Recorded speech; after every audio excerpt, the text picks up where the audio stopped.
Baik, hari ini kita akan masuk ke materi ke berapa? 11 ya? 11. Materi ke-11, hari ini juga pertemuan ke-11. Kita akan mengenal sedikit tentang IP address dan internet. Jadi masih terkait dengan jaringan, lanjutan pembahasan yang kemarin. Nah, apa itu IP address? Ya, secara singkat dikatakan IP address atau Internet Protocol Address adalah, kalau bahasa Indonesianya, alamat IP. Namanya alamat berarti menjadi tanda pengenal untuk setiap sistem, bukan cuma komputer ya, setiap sistem yang terhubung ke jaringan. Kenapa saya katakan bukan cuma komputer? Karena nanti kita bisa menghubungkan printer ke jaringan supaya kita mencetaknya bisa dari jarak jauh. Ya, kita bisa ke depan nanti mungkin sekarang sudah ada kulkas di rumah kita bisa terhubung ke jaringan dengan melalui teknologi misalnya Internet of Things. Kita bisa mengontrol, mengecek kulkas kita tanpa melihat ke dalam kulkas. Kulkas secara otomatis misalnya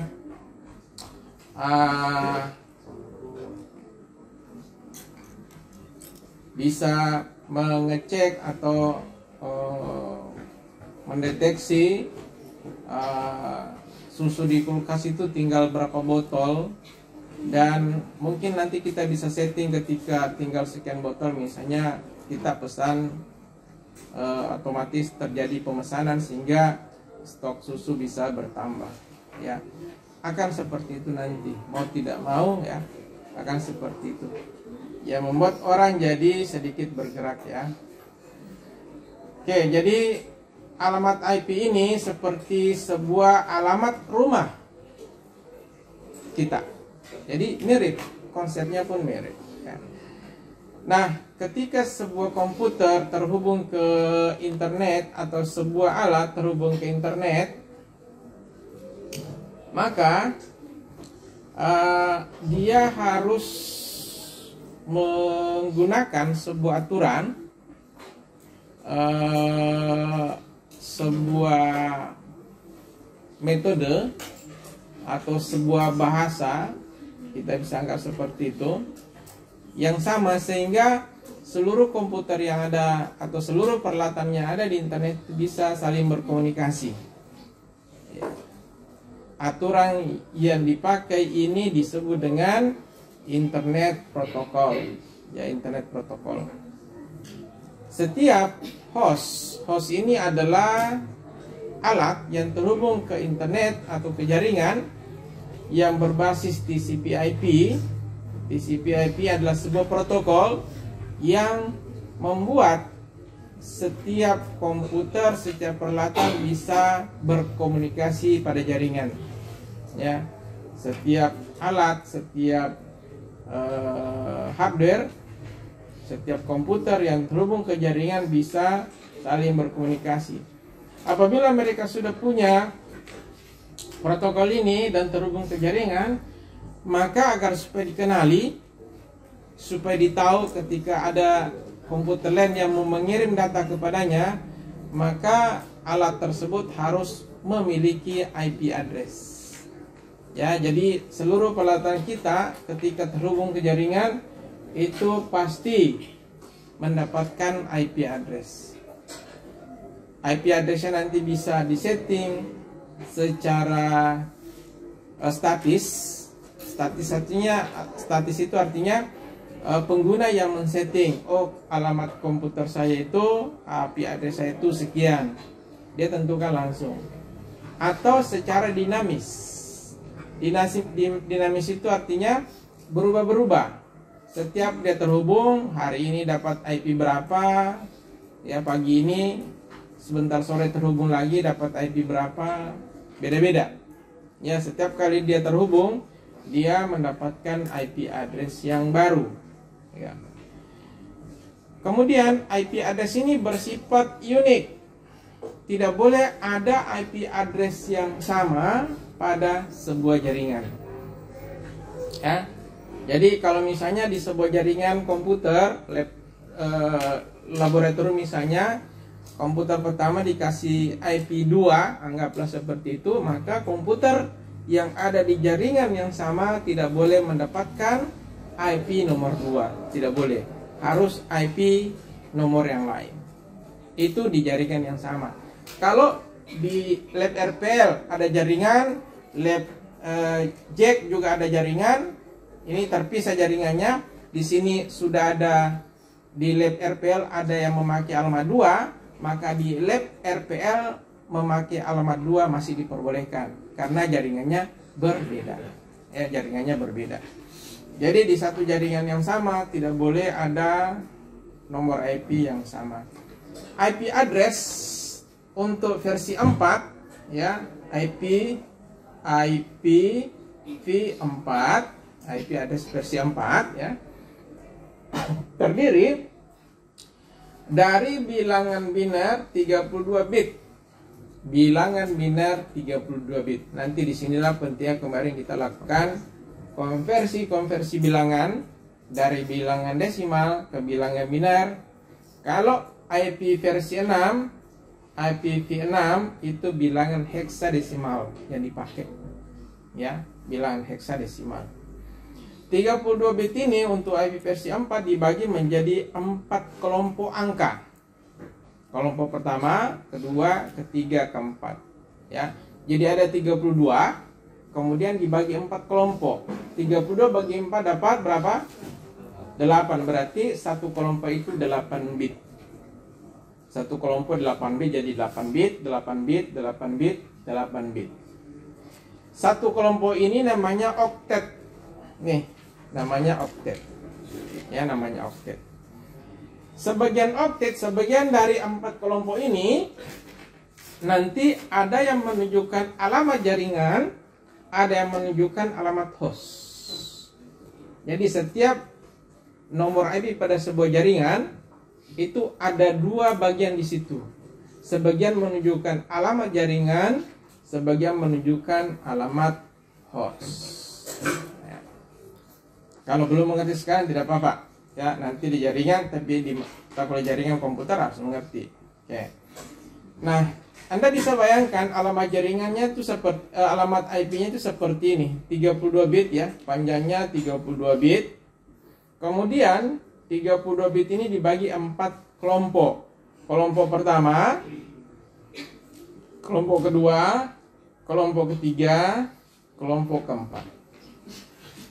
Kalau setiap kelompok ini kita konversi menjadi bilangan desimal, maka dapatlah yang ini, yang ini, yang ini, dan yang ini. Inilah IP address yang biasa kita lihat. 192.168.1.10. Jadi ada 4 kelompok. Ya. Jadi kalau mau mengkonversi bilangan desimal ini ke sini ya harus dikonversi satu-satu kelompok. Ya. Kalau kita lihat ini kan 8 bit ya. Berarti kombinasi pada bagian ini adalah mulai 0000000, kemudian kombinasi berikutnya adalah 00000001, kemudian 00010, berikutnya 11 dan seterusnya sampai nanti paling tinggi kombinasinya adalah 11111111. Apabila angka ini kita konversi ke bilangan desimal, jadinya berapa? 255. Maka angka inilah angka yang tertinggi yang boleh ada pada bagian ini. Tidak ada bagian di sini yang nilainya nanti 257, tidak ada. Yang paling tinggi hanya 255. Yang paling rendah adalah 0. Gitu. Ya, bisa dipahami ya? Oke. Nah, disampaikan tadi bahwa sebuah alamat jaringan, sebuah IP address itu terdiri dari 2 bagian. Ada bagian alamat jaringan, ada bagian alamat host. Alamat jaringan itu selalu di sebelah kiri. Alamat jaringan. Sedangkan sisanya yang sebelah kanan itu alamat host. Jadi kalau kita bilang batasan di sini, sebelah sini adalah alamat jaringan, maka sebelah sini adalah alamat host. Ya. Kalau misalnya kita bilang bahwa mulai dari sini bagian ini adalah alamat jaringan, maka sisanya di sini adalah alamat host. Bisa ya? Jadi seperti itu nanti. Tetapi untuk mengetahuinya harus bilang biner. Karena bisa saja saya potong di tengah-tengah sini. Di sini sebelah sini adalah alamat jaringan, sebelah sini adalah alamat host. Ya. Seperti itu pembagiannya. Oke, kemudian klasifikasi IP address ada kelasnya. Ada kelas A, kelas B, kelas C, kelas D. Kelas A, pada kelas A, alamat jaringannya itu 8 bit pertama. Jadi 8 bit pertama itu merupakan alamat jaringan. Sedangkan sisanya itu adalah alamat host. 8 bit pertama ini mulai dari bilangan biner 1 sampai dengan 127. Ya. Jadi 127 255, 255, 255. Itulah range dari IP kelas A. Ya, sekarang tidak usah dihafal, nanti di mata kuliah jaringan baru hafal kalau mau hafal. Sedangkan untuk alamat IP kelas B, ya, alamat jaringannya mulai dari sini sampai sini nih. Dan cirinya adalah selalu dimulai dengan 10. 10. Kalau IP kelas A selalu dimulai dengan 0, pakai bilang biner ya. Jadi kalau ada bagian sini, ya, oktet pertama, alamat jaringannya dimulai dengan 0, apakah 001, 010 dan pokoknya bit pertama itu 0, berarti pasti kelas A. Pasti kelas A.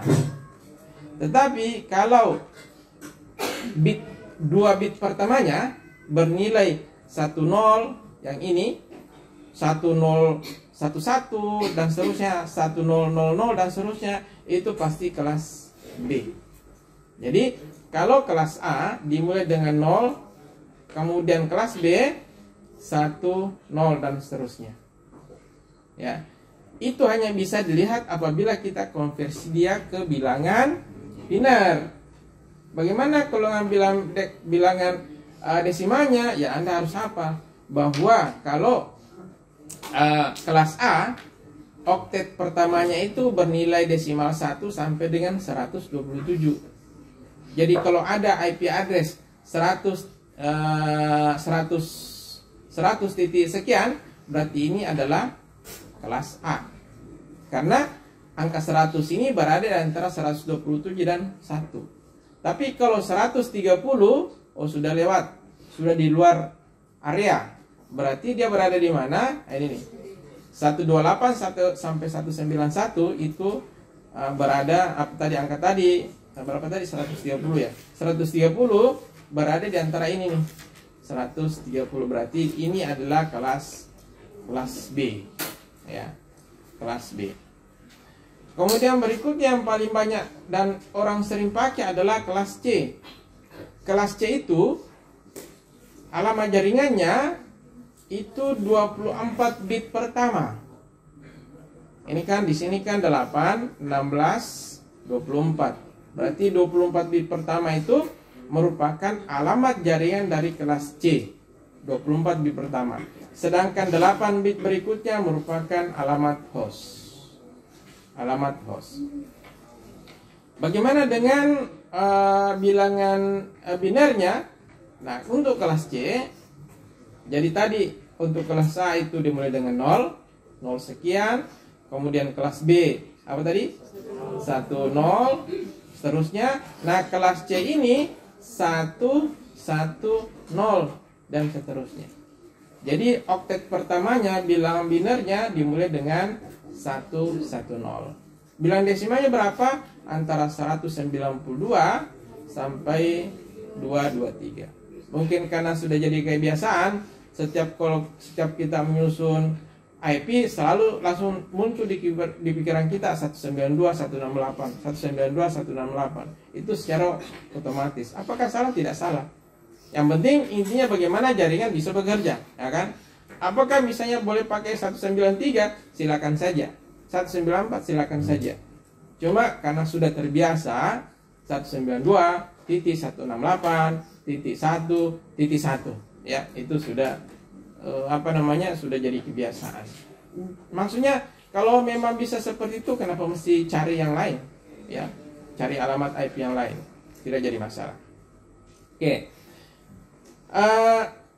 Untuk khusus kelas C ini, karena kelas C ini yang banyak dipakai seluruh dunia, maka dibagi, ya, dibagi per wilayah. Ini untuk IP public, ya. IP public artinya IP yang dipakai di internet, IP public, ya. Untuk angka 194 sampai 195 itu di Eropa, 198, 199 itu Amerika, 200, 201 itu Amerika Tengah dan Selatan. Kalau di Indonesia itu biasa 202 sampai 203. Alamat pertamanya, oktet pertama, ya. Makanya kita bisa mengecek, ya, mengecek alamat seseorang berdasarkan ini. Tentu kalau dia tidak pakai proxy, ya. Kalau dia pakai proxy atau dia pakai apa lagi? IP, aduh, kalau tiba-tiba lupa. Untuk menyamarkan IP, kalian tahu? Ada yang ingat? Aduh, kok jadi lupa, ya. Jadi kita bisa menyamarkan nomor IP kita dengan memakai server khusus yang memberikan alamat IP baru, sehingga kita seakan-akan tidak berada di sana. Jadi kayak mantul gitu. Ya, kita berada di Indonesia, tapi kita ke Belanda dulu, ya. Kemudian ke server, jadi seakan-akan kita adanya di Belanda, padahal kita ada di Indonesia. Apa? VPN, ya, Virtual Private Network, ya, Virtual Private Network. Tapi ini jangan pikir bahwa ini tidak bisa deteksi, tetap bisa deteksi, ya. Cuma untuk misalnya ini, tapi jangan digunakan dengan cara bijak, ya. Ini tapi ini agar supaya Anda gunakan fasilitas ini dengan cara yang bijak. Maksudnya gini, kita kan tahu bahwa Kominfo itu kadang-kadang memblok, ya, sebuah website, ya. Tapi ini mohon dipakai dengan bijak, ya. Mohon dipakai dengan bijak. Jadi kalau misalnya Anda ada sebuah website yang Anda mau akses tapi diblokir sama Kominfo, maka yang pertama kali Anda cari tahu adalah IP dari server website tersebut. Ya, cari nomor IP-nya berapa. Banyak di internet. Anda bisa pakai Whois, ya. Anda bisa pakai untuk mengecek untuk mengecek IP, mengecek, pokoknya banyak informasi di situ. Nah, kalau Anda sudah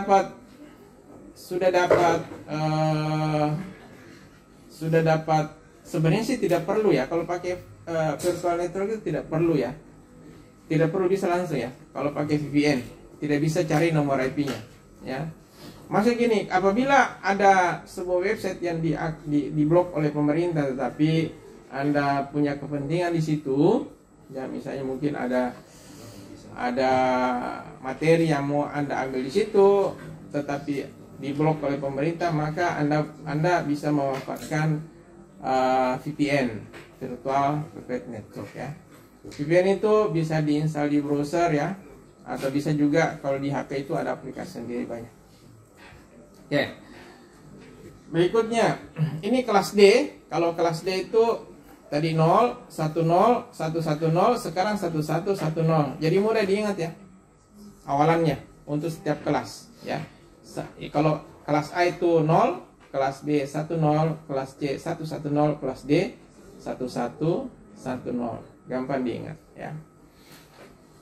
Secara bilangan desimal nilainya adalah mulai dari 224 sampai 239 ya.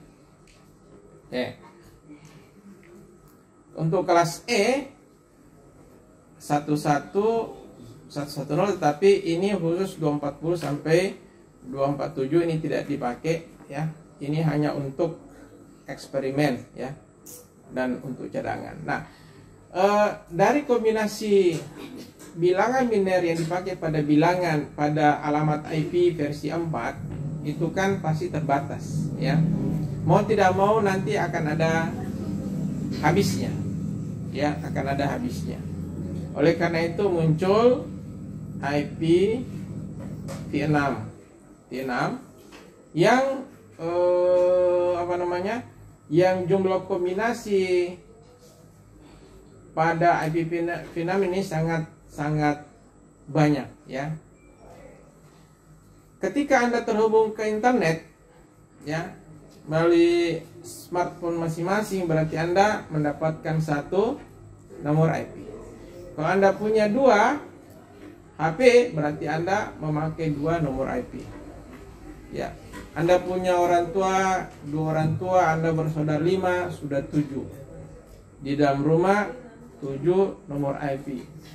Terus televisi Anda terhubung ke internet, tambah lagi 1 nomor IP 8. Satu saat kulkas Anda terhubung ke internet, 9 lagi, dan seterusnya. Jadi satu rumah bisa berapa nomor IP yang terpakai, bisa banyak. Dan lama-kelamaan memang akan habis. Oleh karena itu muncullah IP versi 6.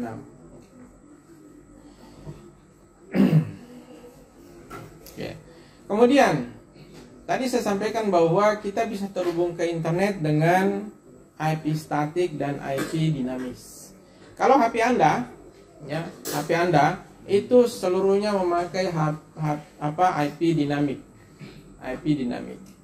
Jadi setiap Anda terhubung ke internet maka Anda diberikan satu nomor IP ya. Dulu ya biasa, kalau kita biasa pakai access point ya, dimana di situ banyak pemakai, saya biasa lakukan dulu, cek dulu access point itu range IP-nya berapa yang dia pakai. Kan ketika setting IP access point kan bisa di setting itu IP yang terpakai di situ mulai dari IP nomor berapa sampai berapa. Itu saya biasanya cek range-nya berapa, kemudian saya ambil salah satu nomor IP yang ada di situ, kemudian saya setting komputer saya dengan IP statis. Ya, kenapa? Karena saya mau duduki nomor IP tersebut, tidak boleh, saya tidak ingin ada yang pakai, sehingga tidak ada yang bisa tekan saya dari jaringan. Karena kalau kita terhubung ke access point, terus di situ banyak pengguna, kadang-kadang kita tertendang keluar. Ya misalnya satu access point hanya disetting 20 user misalnya, ya kan? Setting 20 user. Nah, kalau sudah 20 user, maka kita tidak bisa masuk lagi. Ya. Kenapa? Karena nomor IP-nya sudah terpakai semua. Tetapi kalau saya pakai IP statis, salah satu di antara 20 ini saya bisa tendang keluar, saya paksa keluar. Karena nomor IP-nya saya statis, tidak bisa diganti-ganti, sedangkan yang lain kan mungkin dia pakai dinamis. Sehingga kalau nomor IP ada yang pakai, ya maka dia harus terdisconnect ke jaringan dan berusaha untuk mendapatkan nomor IP yang baru. Kemudian IP public, IP address yang digunakan di internet pada umumnya. Itu tadi ketika Anda connect ke internet ya, pakai HP, berarti Anda diberikan IP public. Anda diberikan IP public.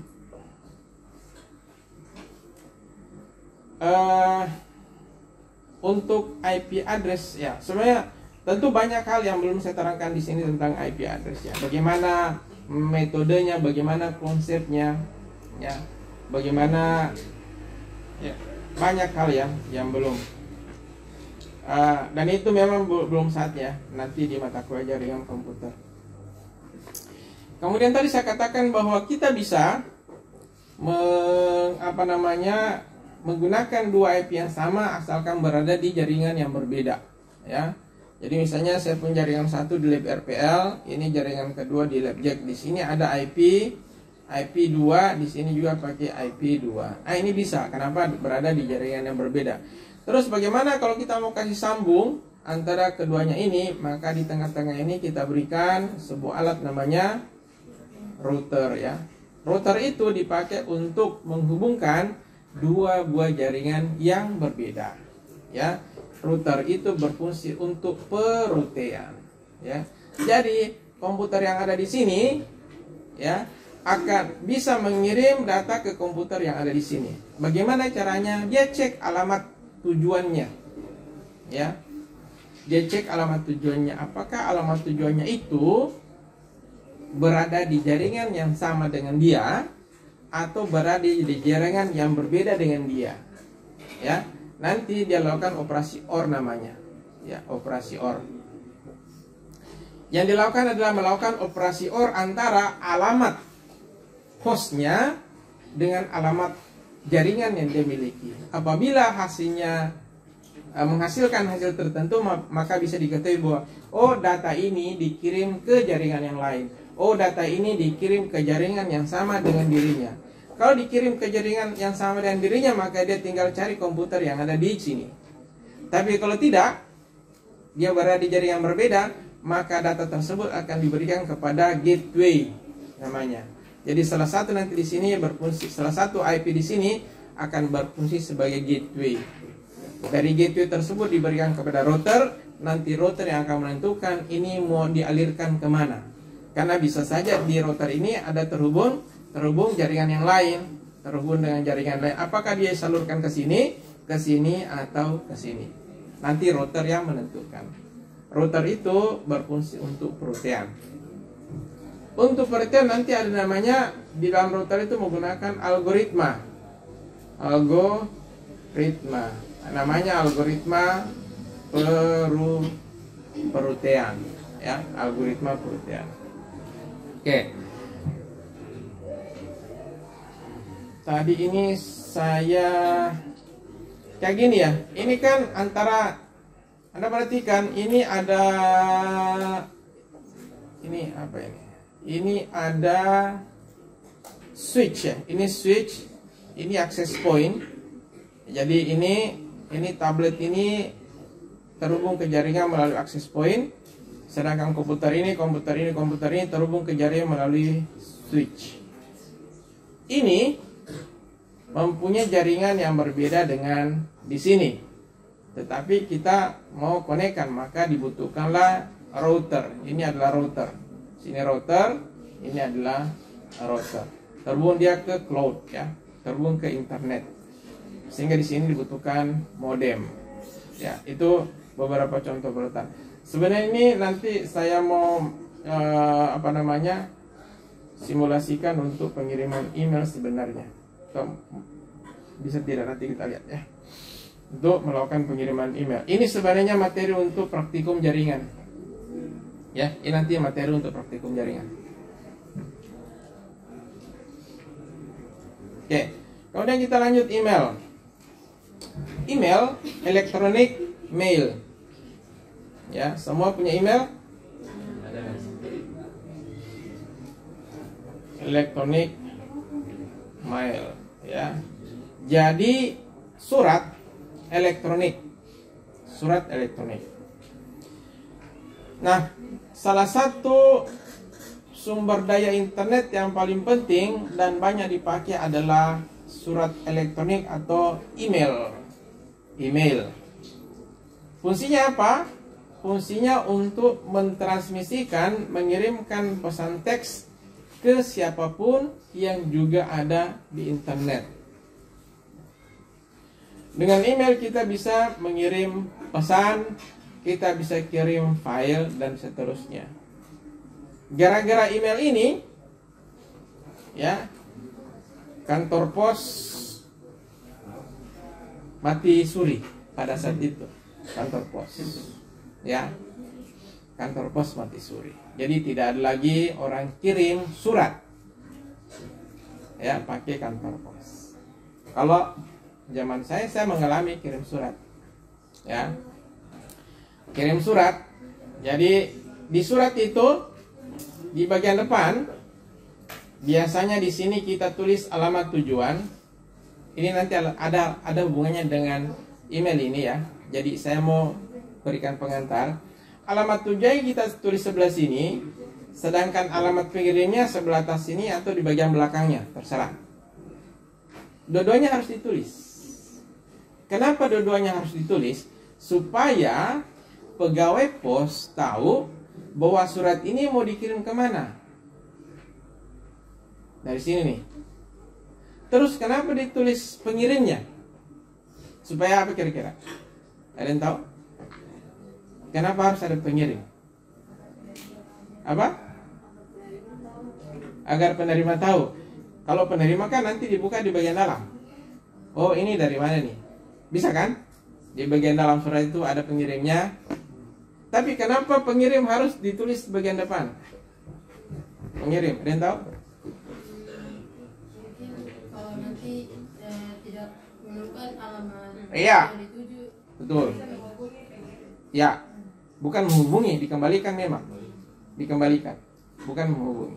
Jadi ketika alamat pengirim di sini sudah sampai suratnya di sana, dicari-cari tidak ada, maka surat ini dikembalikan ke pengirim dengan menggunakan alamat yang ada di sini. Begitu juga email. Begitu juga email. Cobalah Anda mengirim email dengan alamat yang salah, pasti kembali terpantul. Ya, pasti kembali. Akan ada penyampaian dari sistem email Anda bahwa alamat ini tidak dikenal. Ya. Dengan menggunakan email, setiap orang bisa mengirim, mentransmisikan pesan teks. Proses penyampaian elektronik mail dapat dianalogikan dengan penyampaian surat oleh kantor pos dan giro. Jadi kita kirim, kita bikin suratnya, ya, di apa namanya, ditulis suratnya, kemudian dimasukkan dalam sampul. Nah, proses pengiriman email juga nanti begitu. Jadi kata-kata yang kita tulis itu juga akan diberi sampul, tanda petik, ya, menjadi paket-paket data. Sehingga kalau di apa namanya, dicegat di tengah jalan, email ini tidak bisa terbaca secara langsung. Tidak bisa langsung dibaca, ya, karena ada proses seperti itu. Alamat yang dituju harus ditentukan, kemudian surat tadi diletakkan di kantor pos. Oke. Untuk pengiriman email menggunakan protokol tertentu juga. Ada protokolnya, ada aturannya, ya.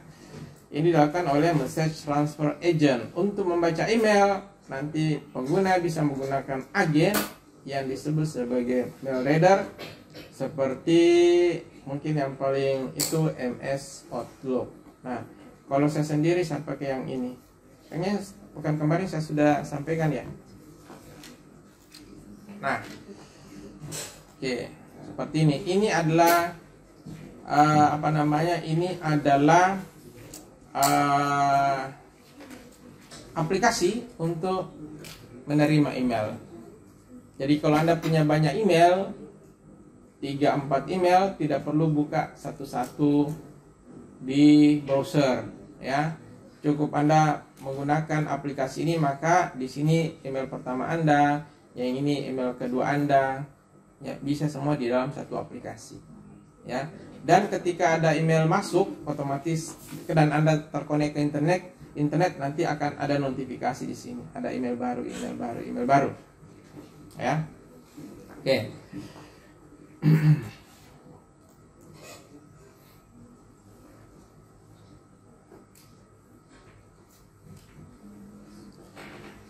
Email setiap orang harus unik.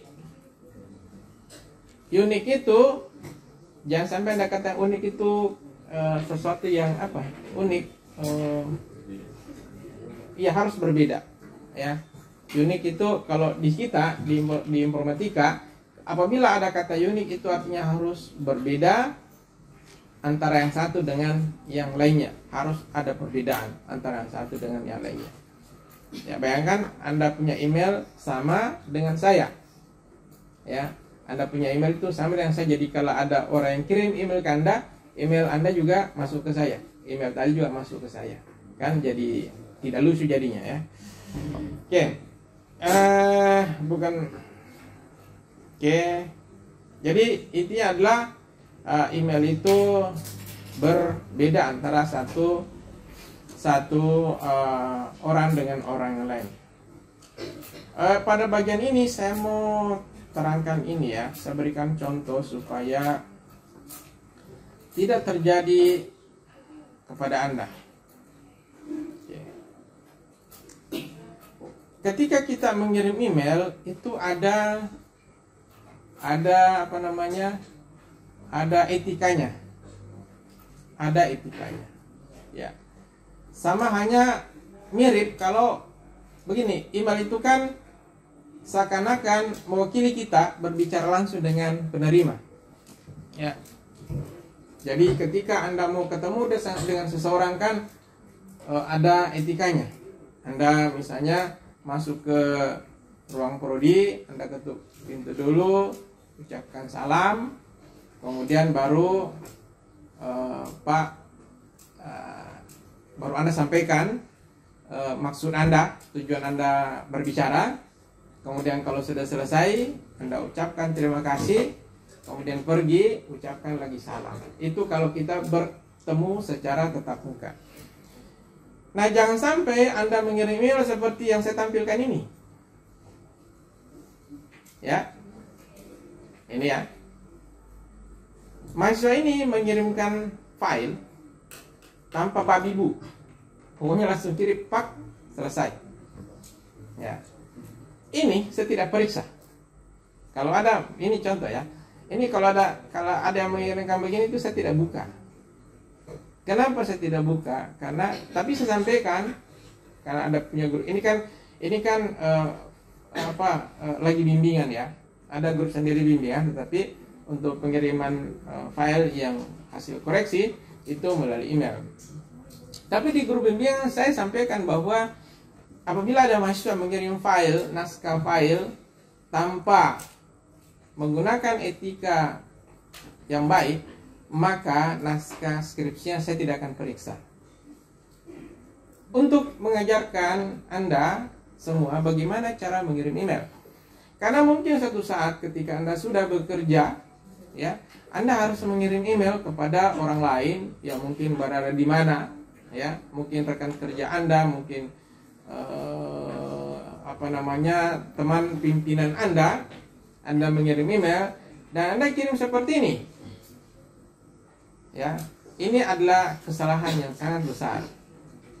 Tadi sampaikan bahwa ketika kita ingin bertemu orang, kita harus mengucapkan salam dulu, memperkenalkan diri Anda itu siapa, tujuan dan maksudnya apa. Mengirim email pun demikian.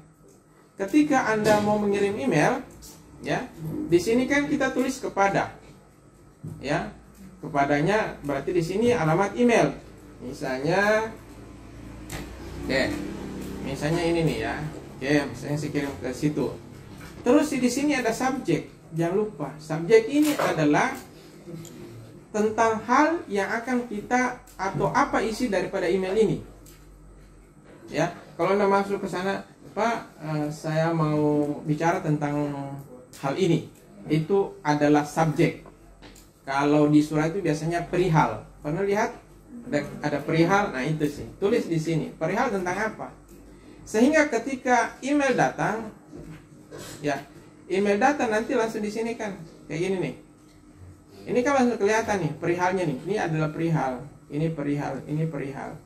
Jadi sebelum orang buka email Anda sudah lihat, oh ini emailnya tentang apa, gitu, sudah ketahuan. Jadi walaupun orang belum buka, sudah kelihatan emailnya tentang apa. Setelah Anda tulis perihalnya di sini, baru Anda masuk di sini, ucapkan salam kah atau apakah, ya. Kemudian setelah itu Anda perkenalkan diri, nama saya ini, NPM ini, kelas ini atau apa ini, saya lampirkan kalau ada lampirannya, naskah apa gitu. Setelah itu terima kasih Pak. Assalamualaikum warahmatullahi wabarakatuh atau sejenisnya. Setelah itu bagian bawah tulis nama Anda. Kalau saya ini saya sudah bikin setting supaya otomatis terformat seperti itu, sehingga saya tidak perlu repot-repot lagi. Ya. Nah, itu cara mengirim email. Saya berikan mungkin di sini contoh ya. Nah, ini nih. Ini adalah, saya kira ini cukup ya, cukup bisa ya. Dimulai dengan pembukaan, terus dia perkenalkan diri, kemudian apa yang dia kirim dan seterusnya, terus ada ucapan terima kasih. Ya sekedar itu, ya sederhana. Sebagaimana Anda hanya kalau kita bertatap muka. Tetapi apabila Anda kirim seperti ini, ya logikanya begini ya. Si Fajaria ini datang bawa naskah. Ini kan secara virtual ya. Bagaimana kalau secara fisik dilakukan? Yang dilakukan adalah dia datang bawa naskah, langsung masuk ruangan tanpa salam, tanpa ketuk, langsung letakkan naskah di atas meja, tidak mengatakan apapun, kemudian dia pergi. Ini begini nih. Kan begitu? Nah, itu jangan sampai terjadi ya. Oke. Ini yang penting adalah tidak perlu panjang-panjang ya. Nah, ini sudah bagus semua nih ya. Begitu juga kalau kirim WA. Begitu juga kalau kirim WA. Ini saya tidak bisa terkonek ya. Nanti saya tunjukkan bagaimana harusnya kirim WA. Jangan langsung mengemukakan masalahnya. Ya. Kalau kirim WA begini, dosen itu tidak semua dosen menyimpan nomor HP Anda. Apalagi kalau pertama kali Anda WA, dia tidak tahu siapa Anda. Ya kan? Maka Anda perkenalkan diri dulu. Pak, saya ini kelas ini ambil mata kuliah apa, mata kuliah ini. Ya, sudah sampaikan tujuannya, ucapan terima kasih, selesai. Gitu, ya. Itu namanya etika. Itu etika, ya. Kemudian berikutnya di dalam mengirim teks, ya, ini yang paling penting ini ya. Jangan sekali-kali menggunakan huruf besar semua. Mengirim teks, apakah itu SMS, mengirim WA, atau mengirim email, atau komentar di Facebook. Pokoknya segala ketikan teks ya yang berbasis internet online, jangan menggunakan huruf besar. Ada yang tahu kenapa? Hah? Ada yang tahu kenapa kita disarankan untuk tidak menggunakan huruf besar semua? Ada? Tidak ada? Itu. Jadi ketika kita menulis huruf besar semua, itu menggambarkan bahwa kita marah kepada orang yang kita kirimi teks tersebut. Nah, baru sadar ya. Ya. Nah, itu tanda marah, bahkan tanda seperti orang teriak. Ya. Apabila kita menggunakan huruf besar semua. Huruf pertama, huruf besar tidak jadi masalah. Tapi huruf besar semua. Ya. Nah, itu hati-hati. Dan karena kita sudah tahu semua itu, maka ketika misalnya saya mendapatkan WA dengan huruf besar semua seperti itu, langsung ada rasa tidak enak muncul di dalam hati saya. Ya. Karena saya tahu etika itu. Saya tahu. Tapi banyak orang di sekitar kita yang tidak tahu. Kadang-kadang kita harus maklumi. Ya. Seperti kalau misalnya orang tua saya kirim WA, teks pakai huruf besar semua, saya maklumi, mereka tidak tahu hal ini. Ya, mereka tidak tahu. Ya. Tapi kalau mahasiswa informatika, mahasiswa informasi, ya, yang kirim begitu, oh saya tidak layani. Ya, bahkan mungkin saya balas dengan teguran. Ya, saya balas dengan teguran. Oke. Jadi itu beberapa hal yang saat ini ya Anda harus mulai perhatikan. Kemudian arsitektur alamat email ya. Ini bacanya apa? Ya bacanya ya. Bacanya ya. Ini menunjukkan bahwa misalnya Ahmad berada di Yahoo. Jadi emailnya itu ada di Yahoo. Gitu maksudnya. Oke. Kemudian kita punya kalau ini umum ya, Gmail. Kemudian ini adalah institusi, kalau Unhair ACID. Domain, ini namanya domain ya. Domain institusi itu banyak ya, misalnya GoID, kemudian ACID ya untuk universitas, ini SCHID untuk sekolah ya. Kemudian apalagi MIL ya, MIL militer. Kemudian kalau di belakangnya ID itu Indonesia. Kalau Singapura SG ya. Sekarang saya masih punya email yang domain SG ya,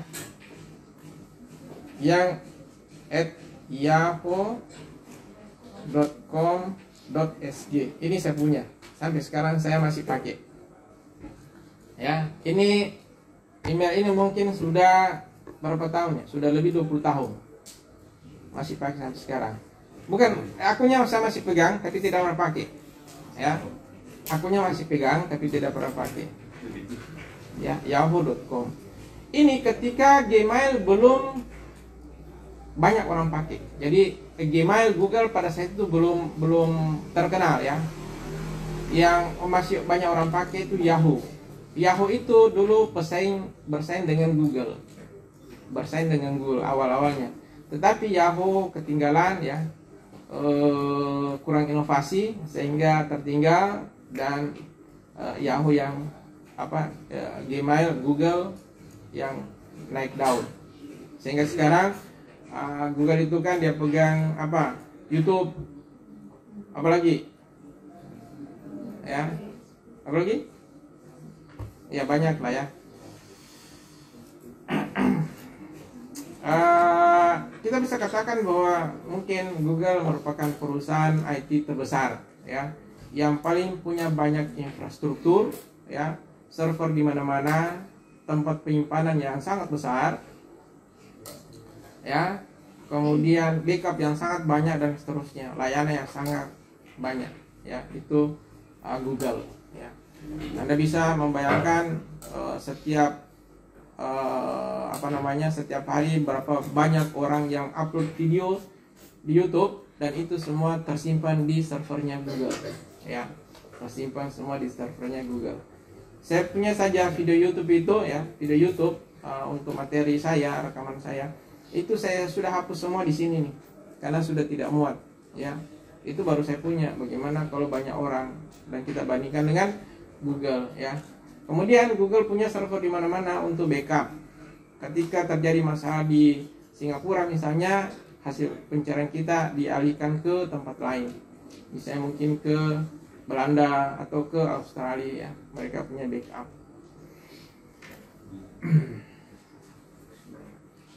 Nah, ini kira-kira tampilan layanan email untuk untuk ini. Yang di atas ini adalah apa ya? Ini Yahoo ya. Ini Yahoo di atas ya, ini Yahoo. Ini tampilan untuk Yahoo. Ini untuk Google ya, untuk Google. Oke. Untuk pemakaian email ya bisa dipakai ini, sekiranya tidak terlalu penting ini ya. Oke, mailing list. Mailing list itu grup yang menggunakan email ya. Sekarang sudah tidak laku. Orang lebih banyak menggunakan WhatsApp ya. Dan untuk mailing list email ini dia mirip dengan Telegram sekarang ini. Kalau WhatsApp itu sangat terbatas, file-file lama biasa kadang-kadang kita buka sudah tidak bisa terbuka ya. Tapi kalau di Telegram itu file lama itu akan tetap tersimpan dan bisa dibuka setiap saat. Itu mirip dengan mailing list. Mirip dengan mailing list. Mailing list ini merupakan sebuah wadah tempat berdiskusi pada satu subjek. Misalnya Anda mau belajar tentang Python, maka Anda cari mailing list Python. Ya, ketika Anda punya masalah di situ, Anda bisa posting, saya punya masalah ini. kira-kira solusinya bagaimana. Seluruh anggota mailing list bisa melihat pertanyaan Anda, dan bagi mereka yang tahu jawabannya, biasanya mereka menjawab, memberikan solusi. Solusi yang diberikan oleh penjawab tadi tidak hanya dibaca oleh Anda, tetapi juga dibaca oleh seluruh anggota mailing list. Sebelum kita bertanya, biasanya kita mencari di arsip dulu. Apakah pertanyaan saya ini sudah pernah dibahas atau belum? Ya, jadi sangat bermanfaat bagi biasa mahasiswa yang belajar pada topik-topik tertentu. Ini contoh mailing list ya, nggak perlu ya. Oke, kemudian internet ya, tentang tentang internet jaringan fisik yang menghubungkan banyak komputer dengan menggunakan protokol TCP/IP tadi ya. Nah, ini sejarah internet, saya kira tidak perlu ya, nanti di jaringan kita akan lebih ini lagi. Salah satu fasilitas utama di internet adalah World Wide Web. Nah, World Wide Web atau WWW merupakan kumpulan dokumen yang terhubung. Nah, di sini ada kata terhubung. Terhubung dengan apa? Dengan sebuah fasilitas yang disebut dengan link atau hyperlink. Ya, dan diakses menggunakan protokol HTTP, Hypertext Transfer Protocol. Untuk membuat tampilan internet, ya, ini didesainlah sebuah kode namanya HTML. Banyak orang mengatakan bahwa HTML ini bukan bahasa, ya, bukan bahasa pemrograman. Ya, banyak orang bilang seperti itu, ya, terserahlah. Tapi HTML ini dipakai untuk menyusun bagaimana tampilan sebuah halaman web muncul pada web browser. Ya, jadi pada web browser itu yang mengatur tampilannya adalah HTML. Anda nanti mau menggunakan belajar PHP atau segala macam, yang tampil di browser itu bukan lagi dalam bentuk script PHP, tetapi HTML. Siapa yang merubah PHP menjadi HTML? Server yang mengubah. Jadi yang terkirim antara kita, jadi yang terkirim dari server ke kita itu adalah script HTML, bukan PHP. Ya, bukan PHP. Browser hanya bisa membaca HTML. Browser hanya bisa membaca HTML. Jadi maksud dengan browser di sini adalah Firefox, Mozilla, Chrome. Ya, ini kebetulan saya punya Chrome, kemudian ini Microsoft Edge, dan beberapa browser yang lain.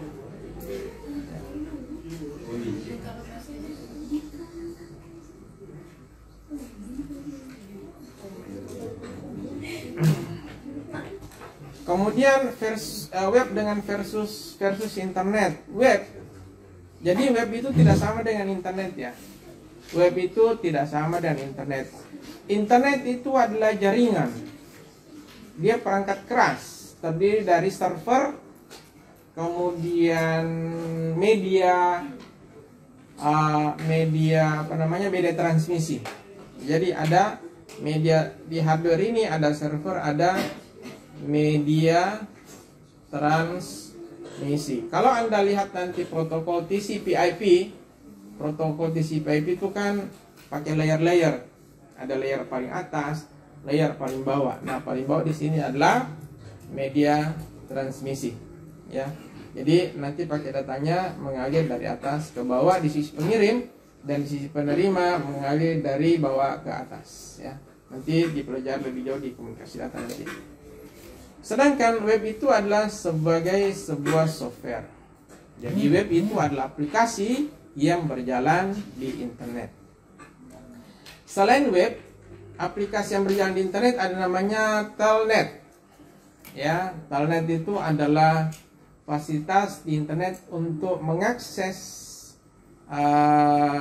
komputer dari jarak jauh. Ya, itu telnet. Kemudian FTP, file transfer protokol. ya, File Transfer Protocol FTP, sebuah fasilitas yang bisa dipakai untuk pengiriman file secara langsung ya. Jadi kalau Anda sering pakai web Windows Explorer, nah bisa dari situ nanti. Jadi seakan-akan seperti sebuah Windows Explorer. Kemudian email sudah kita bahas tadi. Kemudian IM, apa ini IM? Internet Message ya. Ini dulu didominasi oleh Yahoo tadi. Jadi kalau Anda sudah punya email Yahoo, maka Anda otomatis punya akun Internet Message ya, IM. Tapi teknologi ini sudah mungkin masih ada yang pakai ya, mungkin masih ada yang pakai. Tadi saya sudah sampaikan bahwa dokumen web itu ditulis dalam format HTML, diletakkan di server, kemudian diakses menggunakan browser. Untuk mengaksesnya kita butuh URL. URL terdiri dari 3 hal, 3 bagian. Yang pertama, formatnya apa, nama hostnya apa, dan path-nya apa. Jadi kalau Anda lihat seperti ini, maka yang pertama di sini adalah formatnya. Sebelah sini adalah nama hostnya, yang ini adalah nama filenya. Ya biasanya kalau ada di sini ada folder lagi. Kalau misalnya tidak langsung tes, tapi ada dulu baru nanti di sini tes HTML, maka ini biasanya folder di server. Jadi dari sini kita bisa melihat sebenarnya susunan server itu seperti apa. HTML adalah sebuah bahasa untuk membangun sebuah halaman web yang statis. Statis itu artinya tidak bisa berubah, ya, statis. Nah, model seperti ini kita tidak pakai lagi sekarang. Kita bangun halaman web dengan menggunakan HTML, ya. Kemudian sekarang sudah pakai bahasa pemrograman web yang dinamis. Ya.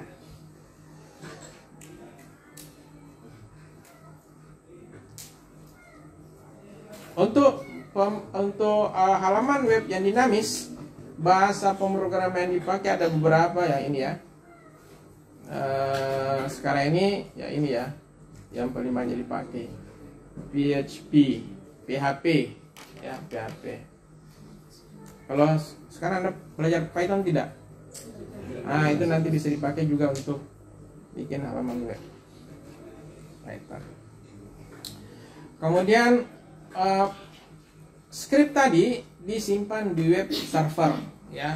Nah, di sini ada beberapa contoh web server, ada IIS ya, PWS, Apache dan seterusnya.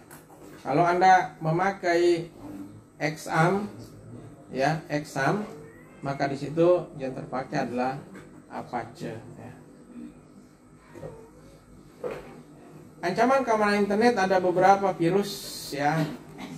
Virus ini banyak. Virus ini merupakan program ya, aplikasi yang dibuat secara khusus untuk sistem operasi tertentu yang bertujuan untuk bisa mengganggu sistem, mencuri data dan sebagainya ya, merusak sistem ya. Virus ini dibuat untuk sistem operasi tertentu. Jadi kalau ada sebuah virus untuk sistem operasi Windows, maka itu tidak bisa kena Linux misalnya, tidak bisa. Kalau ada virus yang ditujukan untuk sistem operasi Linux, maka virus tersebut tidak bisa mengganggu Windows. Jadi jangan sampai Anda berpikir bahwa Linux itu tidak punya virus. Linux punya virus, cuma lebih kebal ya, lebih kebal karena sistemnya dibuat memang seperti itu ya. Berbeda dengan Windows ya, sistem Windows kan ada di C ya, dan itu bisa diakses setiap saat oleh pengguna. Tetapi kalau Linux itu tidak ya, dia punya sistem sendiri. Kemudian worm, ada yang tahu itu worm? Cacing. Apa ciri khas dari worm? Pernah dengar ini worm? Worm ini ciri khasnya adalah dia bisa menggandakan diri dalam waktu yang cepat sehingga hard disk kita penuh. Itu worm. Ya. Trojan ini adalah sebuah aplikasi yang bersembunyi di dalam komputer kita seakan-akan tidak ada apa-apa, tapi suatu saat dia bisa menyerang. Suatu saat dia bisa menyerang. Pernah mendengar itu yang Trojan ini yang di di cerita-cerita itu. Jadi Trojan itu dibuat ya, jadi kuda ya, patung kuda besar ya. Kemudian di dalam patung itu masuk pasukan, kemudian patung kuda itu diberikan sebagai hadiah ke Raja Romawi. Nah, Raja Romawi tidak tahu bahwa di situ ada pasukan. Ketika orang semua sudah tidur, nah baru keluar. Nah, ini mirip nih Trojan ini, sifatnya mirip sehingga dikatakan sebagai Trojan. Jadi kita tidak sadar bahwa ada sesuatu di komputer kita, dan ketika kita lengah, maksudnya komputer kita lemah pertahanannya, baru dia menyerang. Ya, baru dia menyerang. Atau bisa juga di setting di tanggal tertentu baru dia menyerang. Ya, di tanggal tertentu tiba-tiba dia menyerang begitu saja, ya. Phishing. Apa ini phishing?